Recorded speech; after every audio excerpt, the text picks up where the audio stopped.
The following is a world-class Bullshitters exclusive. The world is full of stupid people, and social media confirms that each and every day. World-class bullshitters and Star Wars toys go together like kibbles and bits, only different. If you don't know what that means, well, maybe you should read up on 1987's biggest hit, Beverly Hills Cop 2. I'm gonna kick your ass later! Twitter is a hole, a useless void that offers no value.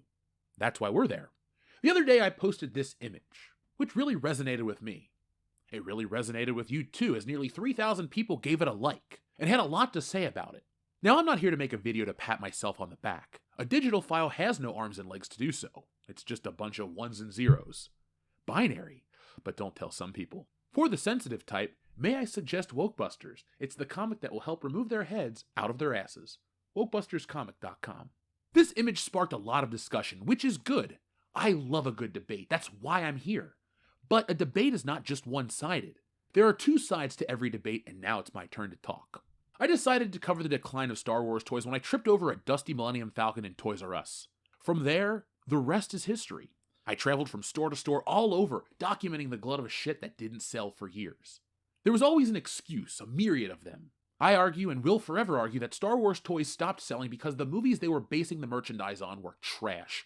Hot, stinky, goopy garbage that no one liked, and well, the fans noticed. People didn't like my response because my Star Wars is sacred, but just realize, asshole, that Star Wars is sacred to me too. I just don't accept Star Wars branded turds. I only accept the best because Star Wars is the best. Well, was the best. One of my favorite reoccurring excuses for Star Wars toys not selling was that Star Wars toys only sell in the year that has a theatrical release. Well, let's take that as my first point.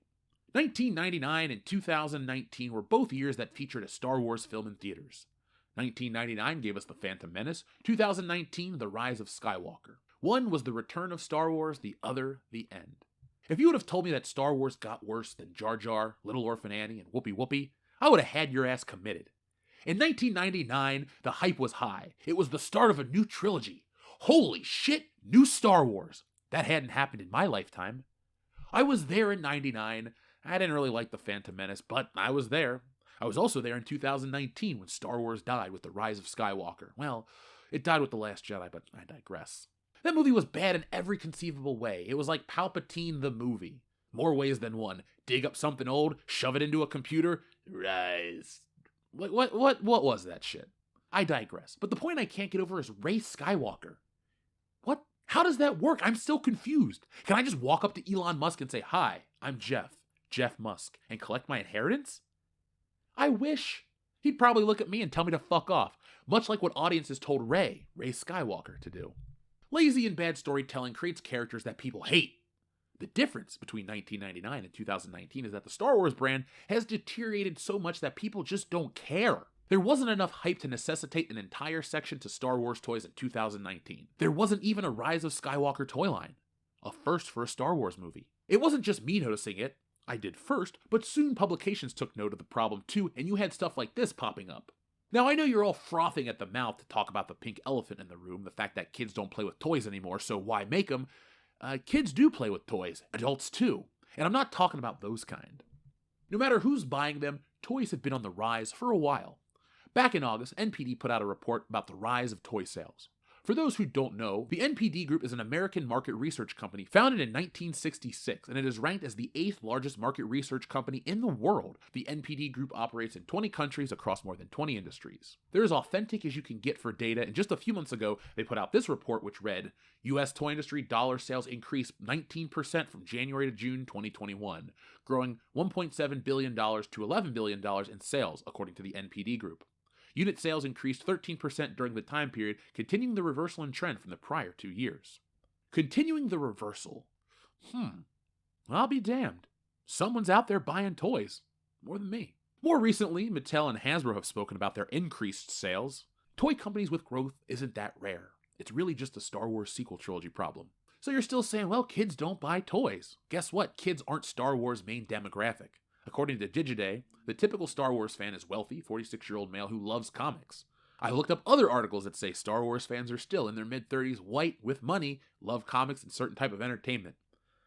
That's really what happened with Star Wars. We can talk about business and demographics. If you sell all of your merchandise to X market, and you want to then sell it to Y market, You change the product, you lose X market, you bring in Y market. That's what happened here. But Y market doesn't buy anything. Here's a chart that shows the decline in Star Wars toy interest since 2005, way back at the beginning of Google Trends. If you look closely, it really tanks when Disney takes over in 2013 and Hasbro cuts all the corners to make more of a profit. It didn't help that Star Wars toys were simplified to make them cheaper. Now remember folks, Star Wars is for the adult collector who wants accuracy. Shunning the standard of quality to try and sell to kids hurts the brand, and that was a Disney call. The world is changing. We're moving towards a more digital age, but the forms of digital entertainment weren't that different from 2015 as they were in 2019, which is the exact same amount of time that has passed between the beginning and the end of the Disney sequel trilogy. If you look at 2015, there was a little event called Force Friday. In 2015, Force Friday was one of the biggest events on the planet in terms of marketing, not just Star Wars marketing, across the board. September 4th, 2015 was a day that will live in infamy. Again, to talk about how things have changed in the span of the sequel trilogy, in terms of desire, demand, interest in Star Wars, follow me for just a moment. The original Force Friday event was held on September 4th, 2015. The event was a celebration of the release of Star Wars Episode 7, The Force Awakens, and features the release of the film's toys and action figure line, a number of new novels, a reference book that are part of the Journey of Star Wars The Force Awakens initiative, and other merchandise such as cosmetics. As part of the marketing initiative, the Walt Disney Company partnered with 9 major brands: CoverGirl and Max Factor, Duracell, FCA US, Pottery Barn Kids, General Mills, HP Subway, and Verizon. Toys R Us also confirmed its participation in Force Friday, being held at all of its locations in the United States, with the sole exception of stores located in Abraham H. Parnassus, New Jersey. Visitors received a free Star Wars The Force Awakens poster as part of its event. Toys R Us held a contest with the winner being offered an exclusive Midnight Madness VIP shopping spree. Walmart also participated in the event, offering an exclusive Star Wars collectible that was previewed at Comic-Con. In addition to in-store events, merchandise was also offered simultaneously online at retailers such as Disney Store and Amazon.com. Online leaks confirmed the existence of action figures for major new characters in the film, such as Finn and Rey, as well as bobbleheads of those characters and others like BB-8 and Kylo Ren. On August 4th, 2015, Hasbro released a catalog for its planned offerings for the event, which included character masks, various action figures, battle-action Millennium Falcon, micro vehicles, and more. On September 3rd, the Star Wars YouTube channel live-streamed the whole worldwide unboxing event by Maker Studios. The event was broadcast from 15 major cities, leading up to the midnight release of Force Friday products. That was a lot. That was really a lot to do to hype the merchandise for a new movie that's coming out. Well, everybody says that the sequel trilogy got bigger and bigger and better. Well, how was Force Friday 2019? On September 26, 2019, Anthony Carboni and Warwick Davis hosted a YouTube livestream from Pinewood Studios in which cast members from all 3 current Star Wars projects, The Mandalorian, Star Wars Episode 9, The Rise of Skywalker, and Star Wars Jedi Fallen Order, assisted in unveiling some of the upcoming merchandise. That's it. That's all they had to offer. What really happened? Where did all the people go? Where did all the Star Wars fans go? What happened between 2015 and 2019 that already changed? Clearly, it's video games. Well, no, it's not. There's a lot more. As stated earlier, we are in the digital age. 2015 to 2019, that wasn't really that big of a jump. The way we consumed movies is roughly the same.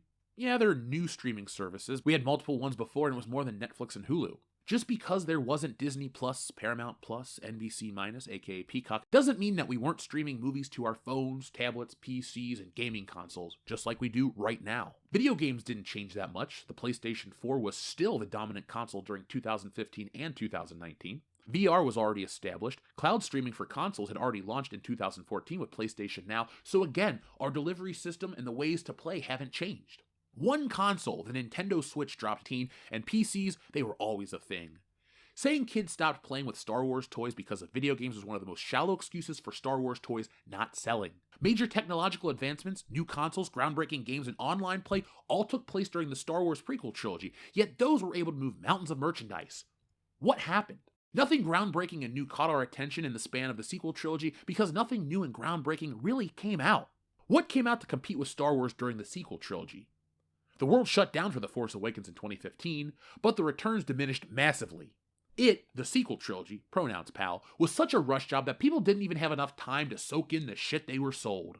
They were inundated with movie after movie after movie after movie after movie. There wasn't an off year for Star Wars since Disney has been in charge. So to tell me that toys only sell during a theatrical released year, well guess what? Every year is a theatrical year for Disney Star Wars. It was a glut of bad merchandise based on fake Star Wars that people didn't like, And that's the real difference between 2015 and 2019. Star Wars has been fucked by Disney. Lucasfilm was able to get the people who care about it to hate it. It's not the changing landscape or the push into the digital age. Not much changed from 2015 to 2019, outside of constant bitching about Washington. So when I'm sharing this image on Twitter, all of this is what I'm saying.